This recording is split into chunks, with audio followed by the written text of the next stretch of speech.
Welcome to Satya news political మిర్చి. కేంద్ర మంత్రివర్గంలో క్యాబినెట్ మంత్రిగా ప్రమాణ స్వీకారం చేసినటువంటి కిషన్ రెడ్డి గారు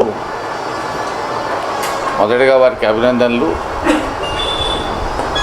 వారి మధ్యకాలంలో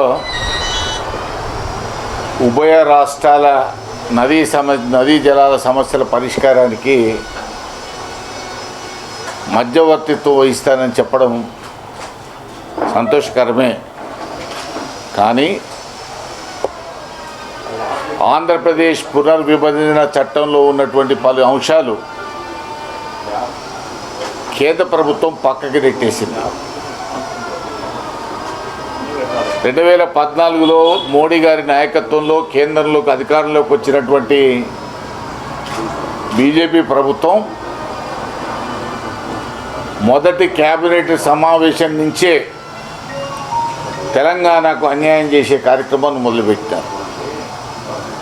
తెలంగాణ రాష్ట్రాన్ని కానీ మన ముఖ్యమంత్రి గారిని కానీ సంప్రదించకుండా ఏకపక్షంగా 7 మండలాలను సీలేర్ పవర్ ప్రాజెక్టు కూడా ఏపీలో కలిపినారు.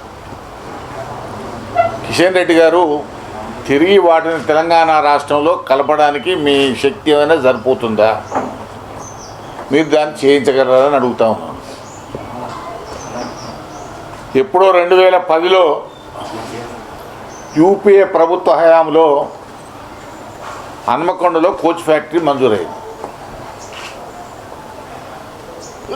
అది 2014 ఏపీ పునర్విభజన చట్టంలో కూడా రైల్వే కోచ్ ఫ్యాక్టరీని తెలంగాణలో ఏర్పాటు చేస్తామని ప్రామిస్ చేసినారు. దాని మీద కూడా ఇంతవరకు కేంద్ర ప్రభుత్వం ఊసెత్తడం లేదు. ఊసెత్తకపోగా 2018లో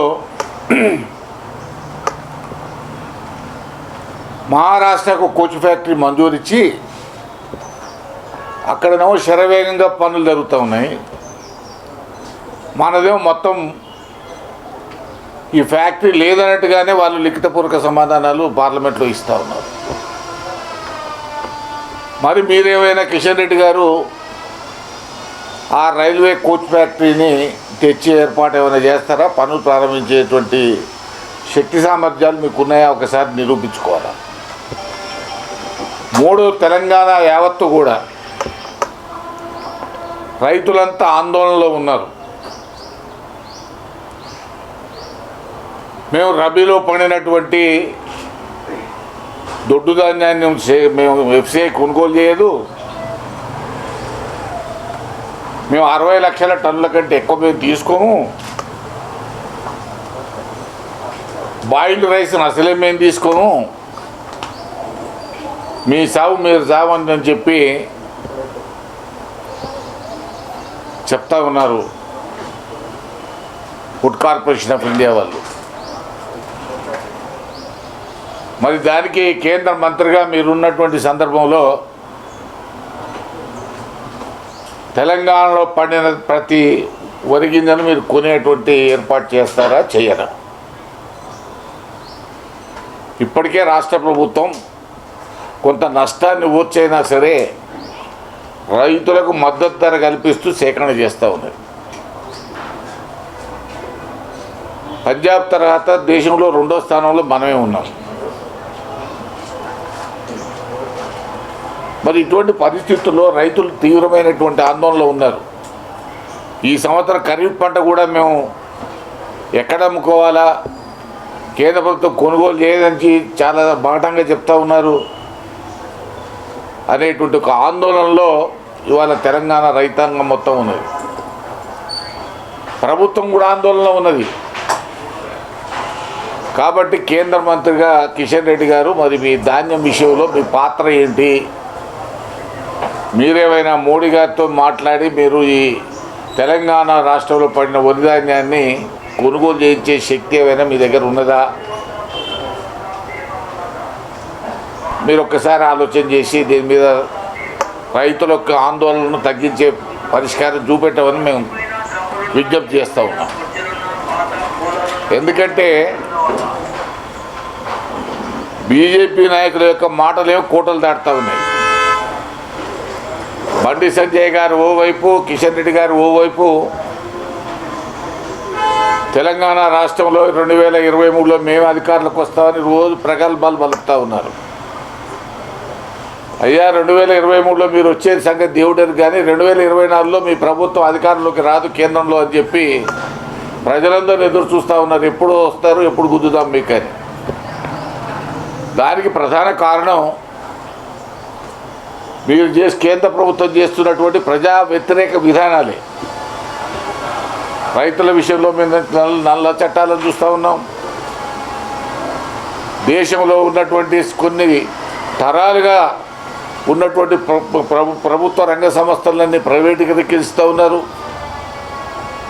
మొత్తం కూడా అంబానీ అదానీలకు ఈ దేశంలో ఉన్నటువంటి అన్ని కంపెనీలు అప్పచెప్తా ఉన్నారు. ఎయిర్పోర్ట్లు అప్పచెప్తా ఉన్నారు, పోర్ట్లు అప్పచెప్తా ఉన్నారు. ఎల్ఐసిలో నిన్న కిషన్ రెడ్డి గారు చెప్తున్నారు, మేము ఎల్ఐసి మేము అమ్మట్లేదని. కొత్త షేర్లు అమ్మేదానికి కేంద్ర ప్రభుత్వం సిద్ధంగా ఉందని వాళ్ళే ప్రకటించినారు. వైజాగ్ స్టీల్ను మేము ప్రైవేటీకరిస్తున్నామని చెప్తా ఉన్నారు. బిఎస్ఎన్ఎల్ను లక్షలాది మంది ఉద్యోగస్తులను రోడ్ల మీద ఇస్తారు. బిఎస్ఎన్ఎల్ ఇప్పటికే రిలయన్స్ చేతిలోకి వెళ్ళిపోయింది. దాదాపుగా టెలికాం వ్యవస్థ ఈ దేశంలో ఇవాళ 90% ప్రైవేట్ వ్యక్తుల చేతుల్లోకి వెళ్ళిపోయింది. ఇక ఆ బండి సంజయ్ గారి నోరా అది మోరా మాకైతే అర్థమవుతలేదు. ఏం మాట్లాడుతున్నాడో ఏందో అర్థం కాదు. అంటే కేసీఆర్ మీద విరుచుకపడడం తప్ప మరొకటి లేదు, ప్రగల్భాలు తప్ప మరొకటి లేదు. హైకోర్టు ఒక తీర్పు ఇచ్చింది, హుస్సేన్ సాగర్లో ప్లాస్టర్ ఆఫ్ ప్యారిస్కి సంబంధించిన విగ్రహాలు వేయకండి అని. రాష్ట్ర ప్రభుత్వం ఈ ఒక్కసారికి ఎగ్జంప్షన్ ఇవ్వమని ప్రయత్నం చేస్తూ ఉంది. మీరు ఏం చేస్తారో చేసుకోండి, మేమైతే నిమజ్జనం చేస్తామనేటువంటి ప్రకటన సంజయ్ గారు ఒక బాధ్యతాయుతమైనటువంటి పార్లమెంట్ సభ్యునిగా, ఓ పార్టీ జాతీయ పార్టీకి రాష్ట్ర అధ్యక్షుడు ఉన్నవాడు మత కల్లోలాలను సృష్టించేటువంటి పరిస్థితిలాగా మాట్లాడడం ఎంతవరకు సమంజసమని అడుగుతా ఉన్నాను.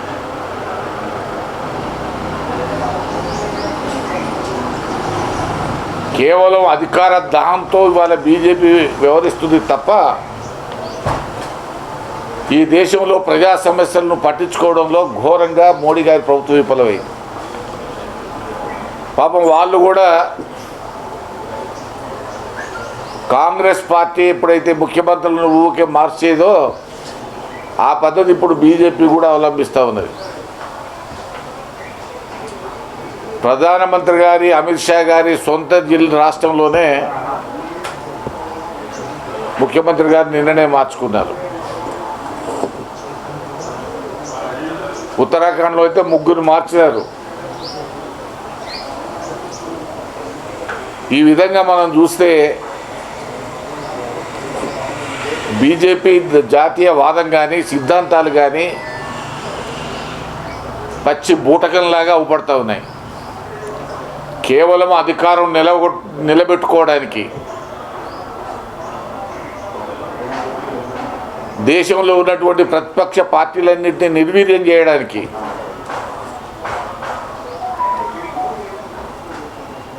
అప్రజాస్వామ్యంగా వ్యవహరిస్తూ ఉన్నది.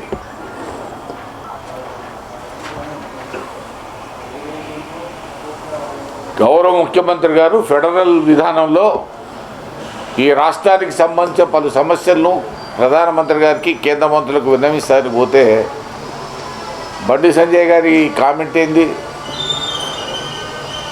వంగి దండాలు పెడుతున్నారు, ఈయన నయా నిజాం అని చెప్తా ఉన్నారు. మోడీ గారట అభినవ సర్దార్ పటేల్ అట. ఏం మాటలు మాట్లాడుతున్నారు?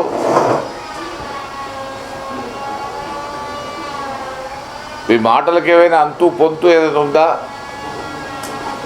మీరు ప్రజాస్వామ్య వ్యవస్థలో ఉన్నారా? మీ పార్టీ ప్రజాస్వామ్య వ్యవస్థలో నడుస్తుందా?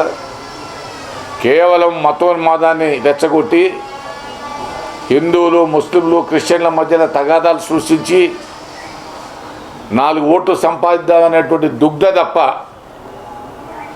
మీకు మరొకటి లేదనేది చాలా స్పష్టంగా మీ ప్రకటనలే చెప్తా ఉన్నాయి.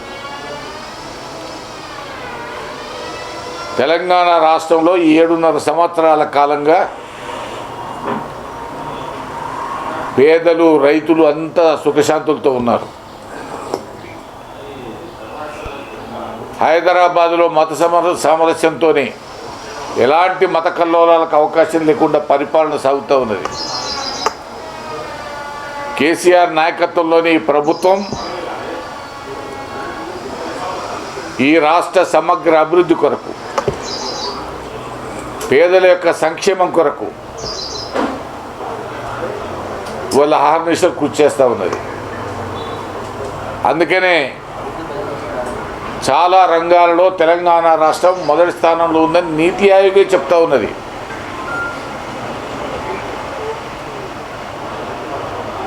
ఇవన్నీ కిషన్ రెడ్డి గారికి కానీ, బండి సంజయ్ గారికి కానీ అవపడతలేదు. పాపం అరువుకు వచ్చినటువంటి తరుణ్ చుగ్ లాంటి వాళ్ళకి తెలంగాణ గురించి తెలియదు, మన కల్చర్ గురించి తెలియదు, మన సంస్కృతి గురించి తెలియదు. ఇష్టం వచ్చినట్టు ప్రేలాపనలు తప్ప మరొకటి లేదు. మీరు కేంద్రంలో 7 సంవత్సరాల నుంచి 7.5 సంవత్సరాల నుంచి అధికారంలో ఉన్నారు. దేశంలో ఉన్నటువంటి ప్రజా సమస్యలన్నీ మర్చిపోయినారు. కేవలం అధికారం ఏ విధంగా రాష్ట్రాల్లో నిలబెట్టుకోవాలి, ఏ విధంగా మీరు కేంద్రంలో నిలబెట్టుకోవాలనేటువంటి దుగ్ధతో పనిచేస్తూ ఉన్నారు.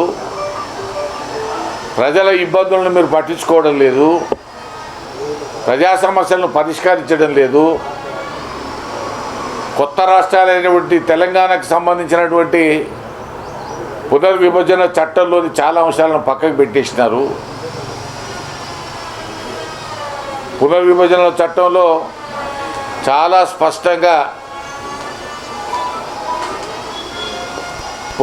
నియోజకవర్గాల పునర్విభజన ఉన్నది. మీ అవసరానికి కొరకేం కాశ్మీర్లో చేస్తారు. తెలంగాణ, ఆంధ్రప్రదేశ్లో మీరు ఎట్లా వచ్చేది లేదు, సచ్చేది లేదు, గెలిచేది లేదు అనేటువంటి ఒక ఆలోచనతోనే మీరు ఈ రాష్ట్రాలు అమలు చేయడం లేదు. మీకు అక్కడుంటే జమ్మూ కాశ్మీర్లో చేస్తారు, కానీ చట్టాన్ని, పార్లమెంటు మీరు గౌరవించరు.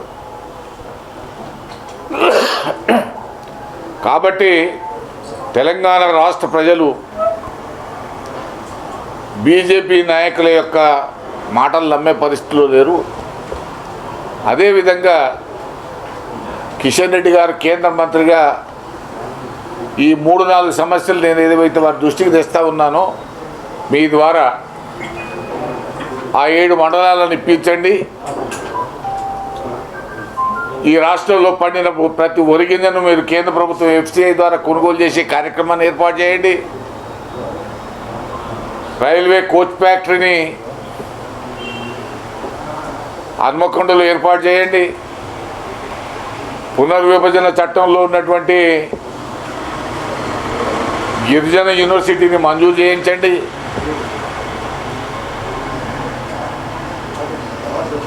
ఇవన్నీ పక్కకు పెట్టేసి ఊరికనే మేము రాత్రులకి మాకు కలవడది 2023లో మేము అధికారంలోకి వస్తున్నామని రోజు ప్రజల ముందు ఊరితే లాభం లేదు.